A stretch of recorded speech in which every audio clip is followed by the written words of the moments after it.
take a road trip. We're doing highway driving. Oh, okay. So yeah, you want to make sure you're really nice and comfortable and your mirrors are set up properly and everything before we go.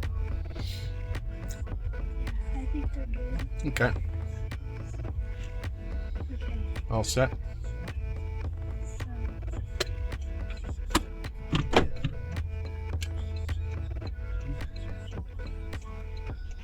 Then we're going to make a right turn at the stop sign up here. okay.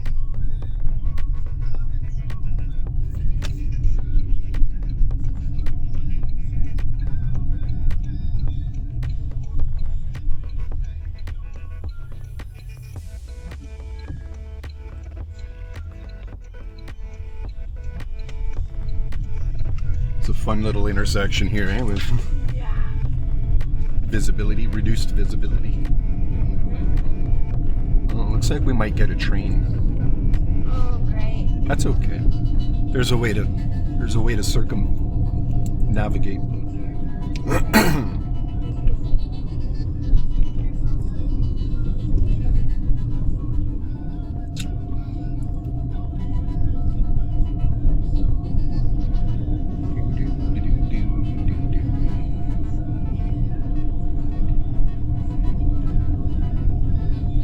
Yeah, I think we'll take the detour because that train is approaching the intersection. So are we turning? No, you keep on Oh. rolling. Yeah, I'll show you Okay. a way to get around the train. Because what I was going to get you to do was turn onto Elm Street, but the train is coming, so we're going to go under the train bridge instead. Okay. Complete stop here. Oh, yeah. Shoot. Ooh. Sorry. Now we're going to go straight at the lights.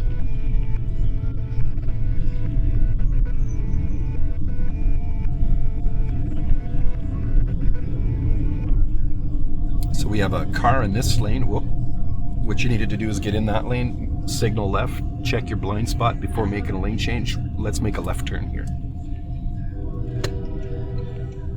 Okay. Yeah, you're okay to go. I'm stressing. I don't know why. Yeah. And then at the stop sign, we're going to make a right turn. You'll see it's less stress once we get on the highway. Which is counterintuitive. Most people are like, the highway, oh no. Yeah. But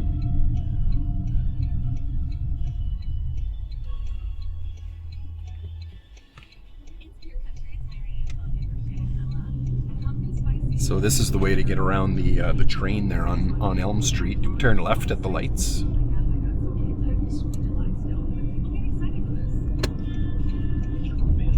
You notice the stop line, it's further back in this lane. Make sure you don't go past it because it's there.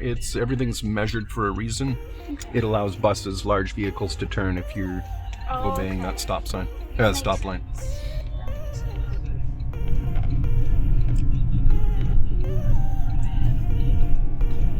There we go. Okay, so now at the traffic lights ahead, we're going to make a right turn.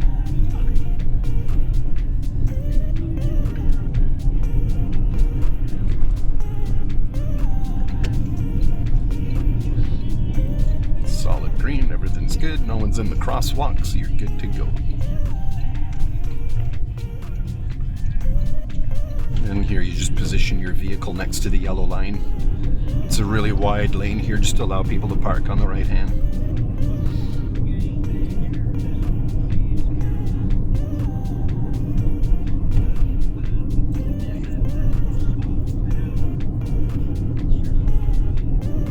You can go around him. There's space there. You can go around this guy. Yeah, you can go right around him. Oh, was I supposed to signal already? No, that's fine. It's just like one large lane, Okay. so no signal required there. The signal is only required when you're crossing over dotted white lines. Okay. So straight at the lights.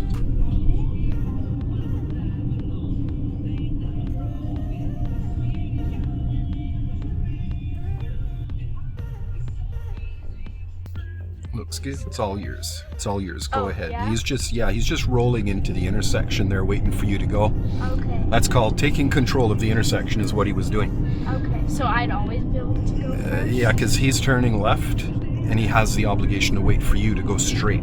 Okay. But we will be covering that in detail on your next hour. Okay. All the traffic lights and, the different rules and all that. So you're at 50, that's good.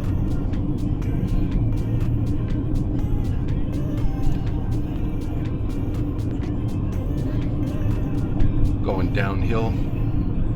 Little bit of friction on the brake, you got her.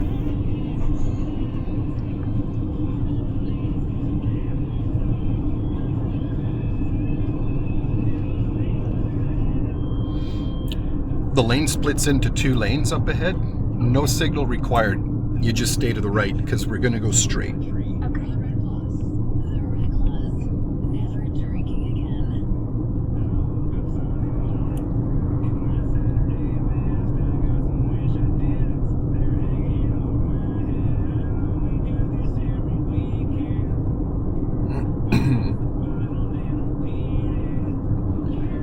Bit of road debris.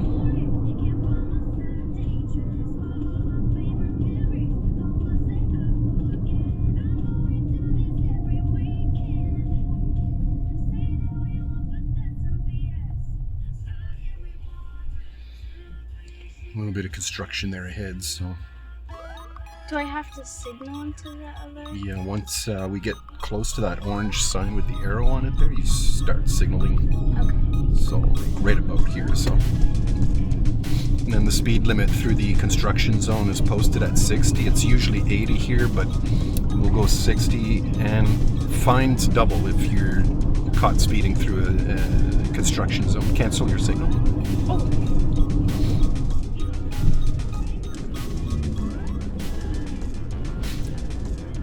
And then signal right, we go right over to the far right lane right away. You just follow these cones into the far right lane. There we go. Now you can build your speed up to 80. Have you ever gone through a roundabout before? No. No, eh? Okay, so Okay. we have a plan. All right, so then what we'll do is we're going to take this next exit here on the right. So because you're going uphill, you can maintain the same speed you're at now and press on the gas. Signal right. You want to get in there right away so that anyone behind you can't pass you in this lane. Okay. A lot of people wait until they're here and then there's cars passing, right? So they have a hard time getting in. Yeah.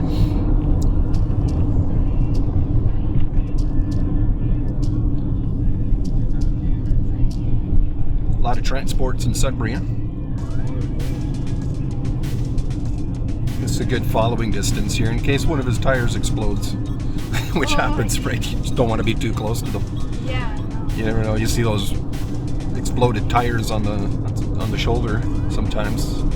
That's scary. Yeah. I would not want to be a part of that. So you got a nice long lane here. You can signal left, and you can stay ahead of that traffic. Push the gas. Push the gas. Stay ahead of that traffic. There we go. Perfect. That lane is an acceleration lane. It has no speed limit. Okay. You accelerate to the traffic speed around you. In Toronto, you might have to bring your speed up to about 120, 130 to merge onto the 401, Oh, really? which is the only way you can survive, basically. Oh. Yeah, so you use the acceleration lane. Don't worry about the speed limit until you get onto the highway. Then if you're going over, you just reduce your speed gradually. Okay.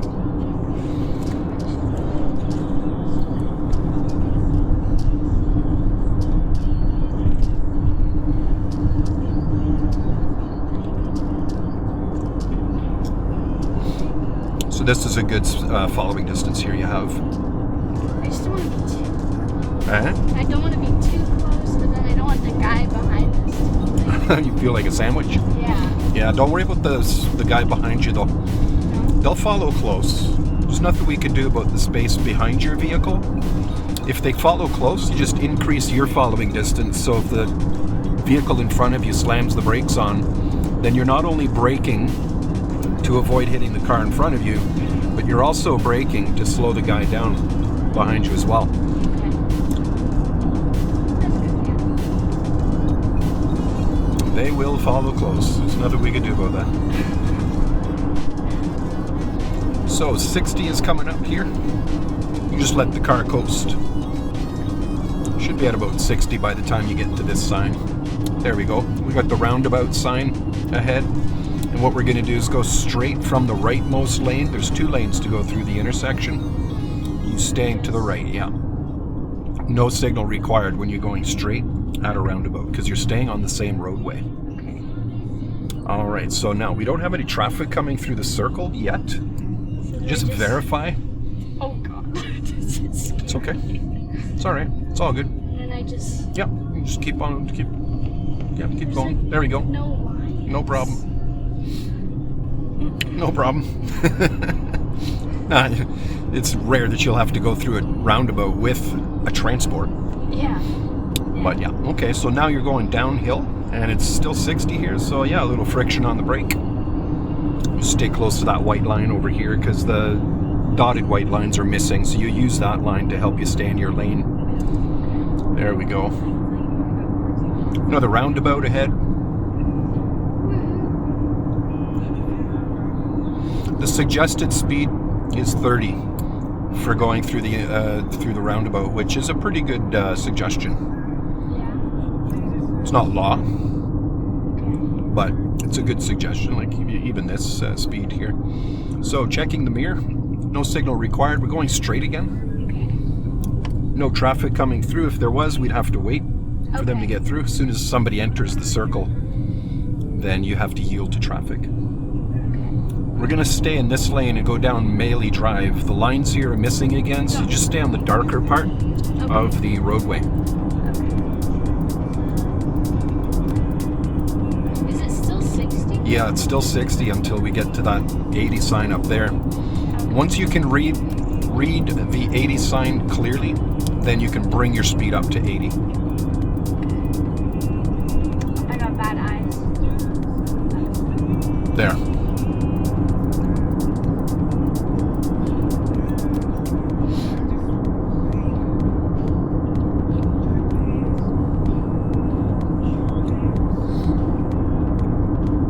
This is how easy it is for highway driving. I like it. Yeah. A little less stressful. And the roads are nicer. Yeah. Way nicer. Sometimes you might, if somebody is coming up the ramp and it looks like you're going to get to the same point at the same time, you might have to make a left lane change sometimes, but not, it's very rare in Sudbury that you do. In Toronto, you might have to, but. Yeah, Toronto. I won't be driving there for a while.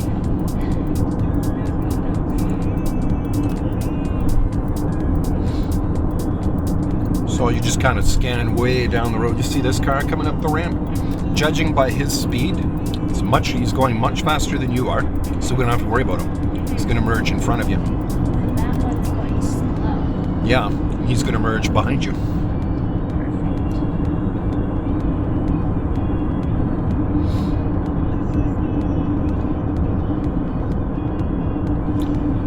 Good road conditions like this, your following distance should be 6 seconds. The car in front of you right now is about 6 seconds in front of you. So you don't want to this is what it should look like, about that distance away from the car in front of you.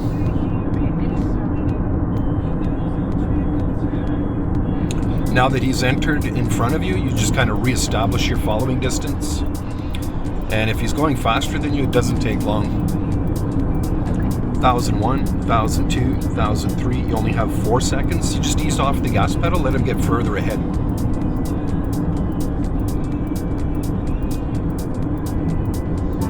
There, now you got 6 seconds now. Sometimes you do have to go under the speed limit to manage your space. Okay. Makes sense. Yeah. Following distance takes priority over doing the speed limit. See?